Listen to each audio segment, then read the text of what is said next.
Avec Johanna Castel. Johanna, vous nous parlez d'un phénomène qui est très spectaculaire. Toujours, ce sont ces invasions de criquets. Il y en a régulièrement en Afrique. Il y en a eu une énorme récemment dans la région du Kenya, en Inde également. Et pour la première fois, eh bien, des chercheurs pensent avoir compris ce qui fait que ces animaux, les criquets, eh bien, avancent comme ça par milliers d'individus pour ravager les cultures. Oui, ce serait en raison d'une phéromone qui incite les criquets à se regrouper entre eux. Or, il faut savoir que les criquets qui vivent en solitaire sont parfaitement inoffensifs, mais ils sont beaucoup moins sympathiques lorsqu'ils rejoignent un groupe de leurs congénères.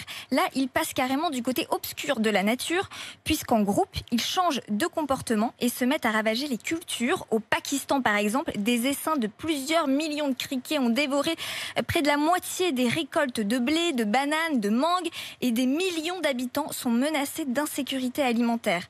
Le problème, c'est que ces nuages de criquets se multiplient, en cause une phéromone donc, dont l'odeur attire les criquets. C'est un peu comme nous quand on est attiré par l'odeur de croissant ou de pain au chocolat.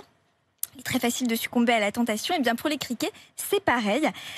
Puisque cette phéromone a une odeur irrésistible, selon l'étude, elle les attire et les mène tout droit vers, non pas une boulangerie, mais vers d'autres criquets. Pourquoi ? Parce que ce sont les criquets eux-mêmes qui émettent cette odeur. En fait, ils la sécrètent dès qu'ils se trouvent à proximité d'un autre petit groupe de criquets. Résultat, c'est l'effet boule de neige. La phéromone attire de nouveaux criquets dans un groupe qui se mettent eux aussi à émettre cette substance. Voilà, explication tout à fait surprenante. Le changement climatique, le réchauffement de la planète, j'imagine, joue aussi un rôle dans la multiplication de ces essaims de criquets. Oui, notamment en raison de l'augmentation du nombre de cyclones de ces dernières années, accompagnés de leurs fortes précipitations. Or, ce sont des conditions idéales pour la reproduction de ces insectes. Alors, pour limiter ces invasions, les chercheurs travaillent actuellement sur la création de criquets génétiquement modifiés. Le but, les rendre insensibles à l'odeur de la phéromone. Ils expérimentent aussi des pièges à criquets en utilisant l'odeur de la phéromone justement pour les attirer.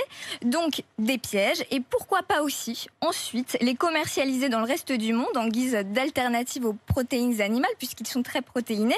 En tout cas, c'est ce que font certains habitants de l'Ouganda ou de la Somalie.